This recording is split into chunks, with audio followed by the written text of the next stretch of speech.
Here are my 3 best tips to become a video game artist.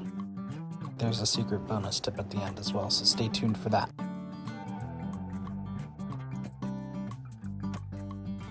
Memory management. In video game art, a crucial aspect that ensures our games run smoothly without compromising on quality is memory management. Whether you're working on 3D or 2D games, these tips I'm going to share with you will help you optimize your assets so that things will load and be made faster. First, we're going to talk in 3D. We're going to talk about high poly models versus low poly models. When you're creating a 3D model, a high poly model will consume more memory. It just, in general, takes up a lot more space. If you've ever opened up a model on Blender and it wasn't optimized, it probably ran your computer really slowly. But what we can do is create low poly models that are optimized versions of our high poly models. It'll take lesser resources and will still look good because we will make use of baking, where we can take in those high details and make it into normal maps and other texture maps and other things so that it generates something that will look almost similar to the high poly model. Now let's talk 2D. We have to optimize our sprites. The reason that we see a bunch of games that are pixel art or kind of blocky or similar to that is because of memory management, and some people like that style. So for whatever we're doing, we got to be able to reduce our file size of our PNG files. One of the things we can do is crop our images as close to the lines as we can for our animation or our set or whatever, and just try to kind of clip off unneeded space, because even though it's transparent, it's still requiring memory. Texture optimization. Textures play a significant role in the memory usage of both 3D and 2D games. I talked about baking previously with the high poly and low poly models. Our textures, similar to the PNGs, if they're too high of a resolution, it will cause a lot of memory usage that's not something that we want to do. It'll drop our frame rates and all that other stuff. So what we need to do is find the balance between resolution size of our textures and the quality of the textures. And we can make use of things like JPEG and PNG to shrink that file size but still retain some of that nice quality that we're looking for. And all 3D models in a 3D game for textures have bake maps, texture maps, color maps, normal maps, all sorts of maps. So one thing that you can do, depending on your game engine, is apply specific maps to different color channels. Unreal Engine's the best one for that, to my knowledge. You can apply the roughness to the red, have your metallic on blue, and your ambient occlusion on yellow or green, for example. I don't think those are the correct colors, I'm just throwing them out there. And with 2D games, we can generate and create normal maps to adjust lighting and make a more realistic looking scene for our 2D game. So we just got to make sure that we make use of those textures, but also not overdo the file sizes on them. Another thing in 3D games is making use of a thing called LODs, or level of detail. This is a technique where the farther away an object is, the less detailed the model will have. And then as you get closer, the model will be replaced with a higher poly model, and it will slowly, as you get closer and closer, become more and more detailed. It reduces the loading times for all of the models. It also reduces the workload that the GPU has to deal with, and it just overall improves performance quite a bit. The next thing we're going to talk about with 3D is efficient UV maps. So when we unwrap a model, it's like skinning a bear, and we're trying to fit it in this box. But we don't want a bunch of empty space, because that's space that isn't being used for the GPU and the computer and stuff. So we got to pack in our skinned bear in just a way so that it makes use of all of the space available, so that we're not wasting any sort of memory. Going back to 2D games, we have a thing called a sprite atlas or a tile map. They're both similar in thought processes and principles. And I'm just going to reference it as sprite atlas just to make my life easier, because that's a little more broad than tile map. what this does is it greatly improves our memory efficiency. The image, instead of being called multiple times depending on like loading in a new frame for your animation or something to that extent, instead of the computer having to re-render everything over and over again, all it's doing is it's just going to take that image that you've kind of cropped into the shape of like your player, for example, and just move it over. So instead of loading the image over and over again, it's just moving around the image. That saves up a lot of memory on our GPU because we're not introducing new stuff constantly. We are just loading in one image and kind of sliding our magnifying glass around. Going back to 3D, there is another thing that we can do to manage our memory. It's called asset streaming or object culling. And I guess this could also work for 2D and 3D games. Basically what this does is it takes a look at the position of the player, the direction they're looking in 3D, basically tells the GPU, hey, we're not looking in that direction or that object's not showing, don't render that. It's there, but just don't render it. That saves up a lot of memory on the GPU to render in the other stuff that are visible, and it's not having to try to fight all of these other objects that are being loaded into the scene. It's just looking at that one specific thing. The last thing to talk about in memory management is profiling and testing our games. We can look at the profiler, and that will tell us all of the information about the draw calls, the GPU, any memory bottlenecks that may be occurring.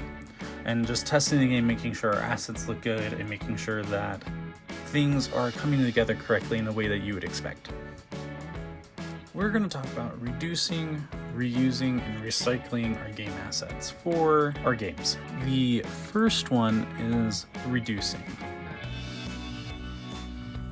Like I mentioned earlier in the video with the memory management, we want to keep our assets as optimized as possible. So reducing the amount of memory, reducing the amount of draw calls, just kind of reducing and cutting what we can from our models to let things render and load in faster. Reusing. We want to have a library of reusable assets. That doesn't mean that our assets need to be as generic as possible to fit as many games or scenarios as we need it to.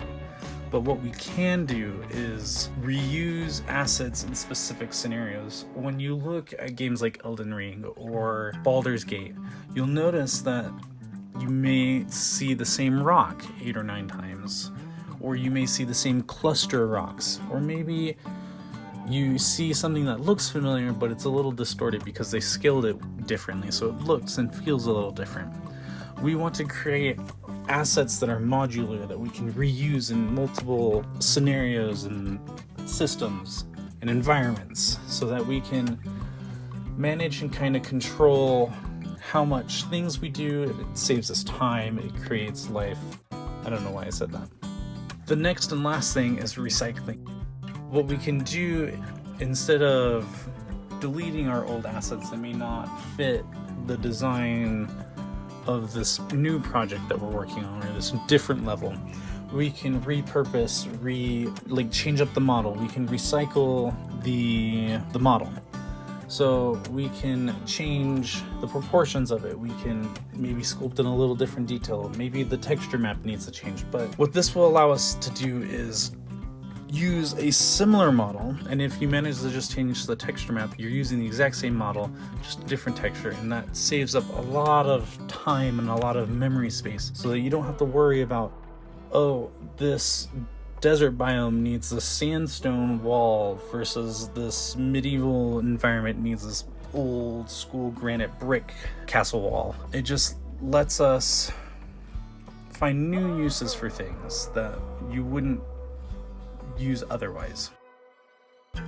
So by reducing, reusing, and recycling in our game art, not only are we becoming more efficient in creating things, but we are using good principles and foundations to create the best environment that is unique, but it's not taking up 2,000 gigabytes of data on a person's computer. In the world of video game art, it's easy to get caught up in creating stunning visuals, but there's one crucial aspect that often takes a backseat: functionality.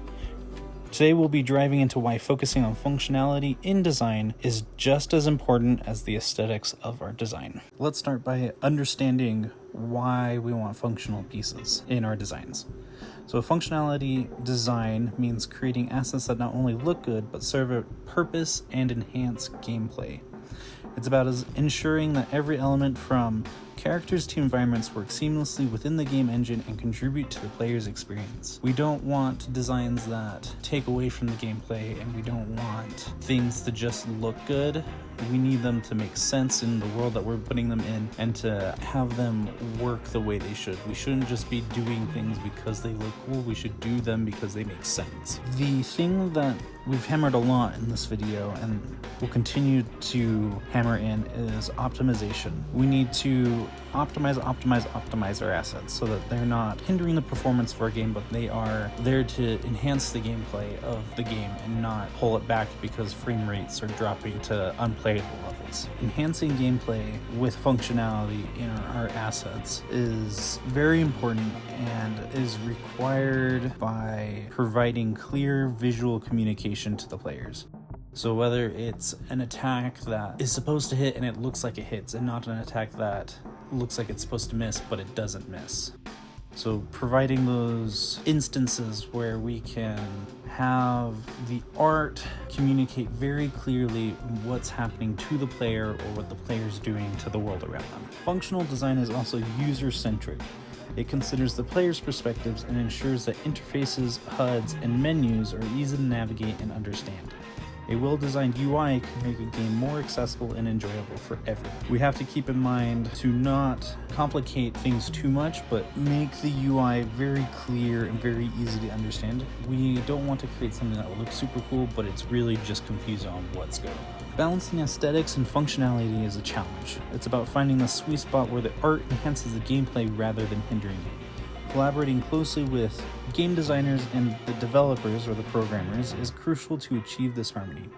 We have to have a very open communication to the programmers and to the designers to make our models make sense. There's a job in the industry called tech art, which kind of bridges that gap for us, but I think every artist should have some tech art experience if they're looking to get into games, so that they can focus on that functionality and getting things working and not just making the coolest thing possible. In the world of video game art, the possibilities are endless. From hyper-realistic environments to fantastical, out-of-this-world experiences, artists bring imagination to life. But no matter how diverse or innovative the art is, one thing remains constant: the importance of art fundamentals. Art fundamentals are the building blocks of all visual forms. These core principles include anatomy, perspective, composition, lighting, and color theory. They might seem basic, but mastering these fundamentals is crucial for creating compelling and believable game art. Understanding anatomy is essential for creating characters that move and feel real. Whether you design a human, an alien, or a mystical creature, a solid grasp on anatomy ensures that your characters are proportionate and capable of believable movement. And we have to practice this in whatever medium that we're wanting to work on, whether that is drawing, like gesture drawing, just drawing characters over and over and over again, getting poses, studying anatomy, doing things like that, or doing quick sculpts and sculpting in anatomy, like certain parts of the body or certain poses for the body, just to quickly and iterate quickly so that we can get a better understanding of how the body moves and functions. Perspective and composition are equally important. Perspective guides the spatial relationship within a scene, creating depth and realism. Composition directs the viewer's eyes in ensuring the visual storytelling is clear and engaging. A well-composed scene not only looks good, but enhances the gameplay experience. And when it comes to video games, our scenes perspective is handled by the camera, but we need to create a composition of the area, the level, whatever we're working on, that will look good from multiple angles, and creating something that will not only just make sense, but look really good. Lighting and color theory are powerful tools for setting the mood and tone of a game. Proper lighting can highlight key elements and create atmosphere, while color theory helps in choosing harmonious color palettes that invoke the desired emotional response. Together, they guide players' emotions and reactions, making the game world more immersive. So, a good example of that is God of War Ragnarok. Each area has a very distinct feel to it, whether you're in the underworld, or you're up in Valhalla, or you're in the realm of the giants. Each of them has a very distinct color palette, and that invokes a mood for the player to experience. Thank you for watching.